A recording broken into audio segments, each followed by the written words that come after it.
విషయం ఏంటంటే ఇంకో చెల్లి ఉంది.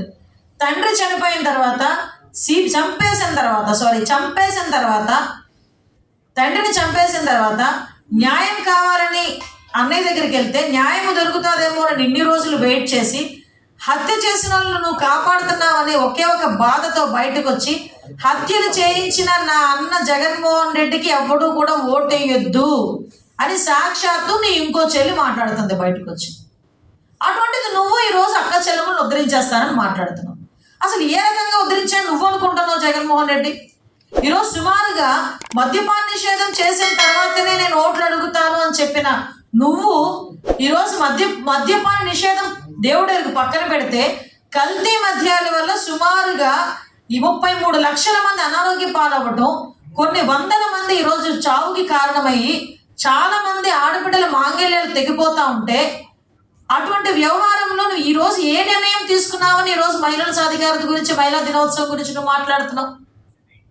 ఇంకొకటి ముఖ్యంగా మద్యపాన నిషేధం చేయడం పక్కన పెడితే మద్యం మీద మా వాళ్ళు ఇంతమంది తాగుతున్నారని చెప్పి మహిళల తాలిబొట్లను తాకట్టు పెట్టి 15 సంవత్సరాలకి 25,000 కోట్లు నువ్వు తీసుకొచ్చి ఈరోజు నువ్వు ప్రజాధనాన్ని లూటీ చేస్తున్నావంటే దీన్ని ఏ రకంగా ఈరోజు నువ్వు ఆడబిడ్డల్ని నువ్వు రక్షిస్తావంటే ఎవడు నమ్ముతాడు? ఈరోజు ఎప్పుడో పెట్టావు దిశ చట్టం అని, అది పకోడీ పొట్లాలు చుట్టుకోవడానికి కూడా పనికిరాట్లేదు ఆ చట్టం తాలూకా కాగితాలు. ఈరోజు అది కాస్త పోయింది, దిశ యాప్ అన్నావు. ఈరోజు దిశ యాప్ కానీ దిశ చట్టం కానీ నిబద్ధత లేని ఒక ఎందుకు పనికిరాని చెత్త కుప్పల్లా తయారైనవి తప్పించి ఈరోజు వీటి ద్వారా ఒక్క ఆడబిడ్డనైనా రక్షించిన పాపాన్ని పోయారా మీరు? సుమారుగా ఈ 5 సంవత్సరాల కాలంలో 2 లక్షల మందికి పైగా ఆడబిడ్డల్ని అబ్యూస్ చేసిన కేసుల్లో నమోదైనవి అంటే ఒక్కసారి నిన్ను ఏ రకంగా అర్థంలో చూసుకొని నీ మీద నువ్వు ఉమ్మేసుకోవాలి. ఆ బతుకు చెడాను ఎందుకో తెలుసా? ఇంతమంది ఆడబిడ్డలు రోడ్డు మీదకి వచ్చి అఘాయిత్యాలు పాలవుతుంటే, అక్రమాలకు పాలవుతూ ఉంటే, అన్యాయాలకు గురవుతూ ఉంటే, హత్యలకు గురవుతూ ఉంటే, అత్యాచారాలకు గురవుతూ ఉంటే మళ్ళా బయటకు వచ్చి సిగ్గు లేకుండా పరదాలు మాటున పోలీసులు మాటున కూర్చొని అక్క చెల్లెములు నా అక్క చెల్లెములను మాట్లాడడానికి నీకు సిగ్గు అనిపించట్లేదు. కానీ ఆ పదాలు వింటుంటేనే మాకు ఒళ్ళు గగ్గు పొడుస్తాం. ఈ రోజుకి కూడా దాని గురించి మాట్లాడు. తినడానికి తినే వస్తువులను కూడా విపరీతంగా రేట్లు పెంచేసి అమ్మఒడి ఇస్తున్నాను కదా ఎవరి కోసం కొనుక్కోరు, చేయూత ఇస్తున్నాను కదా ఎవరి కోసం వాళ్ళు కొనుక్కోరు అని చెప్పి నిత్యావసర వస్తువుల ధరలు విపరీతంగా పెంచేసి ఒక సామాన్య మహిళ తాలూకా మానసిక స్థితి మీద నువ్వు దెబ్బ కొడుతున్నావు. ఈరోజు ఆ బిడ్డలకి కనీసం చేసుకోవడానికి వాళ్ళకి కావలసింది వండి పెట్టలేక ఇబ్బందులు పడిపోతున్న పరిస్థితి. భవన నిర్మాణ కార్మికులు పొట్టగొట్టావు. ఆఖరికి నీ సేవ చేసుకునే అంగన్వాడీల ఆశా కార్యకర్తలు కూడా రోడ్డు మీదకి వస్తే వాళ్ళు లాఠీలు పెట్టి కొట్టించవు. నువ్వు మహిళా దినోత్సవం గురించి అదేవిధంగా మహిళల సాధికారత గురించి మాట్లాడతావు. అమరావతి రాజధాని మహిళా రైతుల్ని పోలీసులు బూటుకాలతో తన్నిన రోజు కానీ, అమరావతి మహిళా రైతుల గురించి సోషల్ మీడియాలో నోటికి వచ్చినట్టు మాట్లాడడం గురించి కానీ ఏ ఒక్కరోజు బయటకు వచ్చి స్పందించిన నువ్వు ఈరోజు మహిళల గురించి మాట్లాడే అర్హత ఉందా అని నేను అడుగుతున్నాను. ఈరోజు ఒక్కసారి ఆలోచించుకోవాల్సిన అవసరం ఎంతైనా ఉంది ఈరోజు. ఎందుకనంటే సుమారుగా ఇంకొక విషయం, మహిళల పేరు మీదే నేను ఇల్లు ఇస్తున్నాను, మహిళల పేరు మీద సెంటు స్థలం ఇస్తున్నాను అన్నాడు.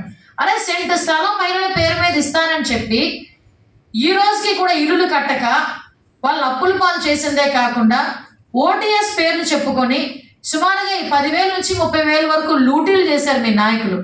ఈరోజు నువ్వు కూడా బయటకు వచ్చి మహిళా సాధికారత గురించి, మహిళా దినోత్సవం గురించి మాట్లాడేస్తావు. ఒక్కసారి ఆలోచించు, చంద్రబాబు నాయుడు గారి పరిపాలనలో పుట్టబోయే బిడ్డ దగ్గర నుంచి చనిపోయి మహాప్రస్థానం ద్వారా శ్మశానంకి వెళ్ళేటంత వరకు కూడా సంక్షేమం ఉండేది.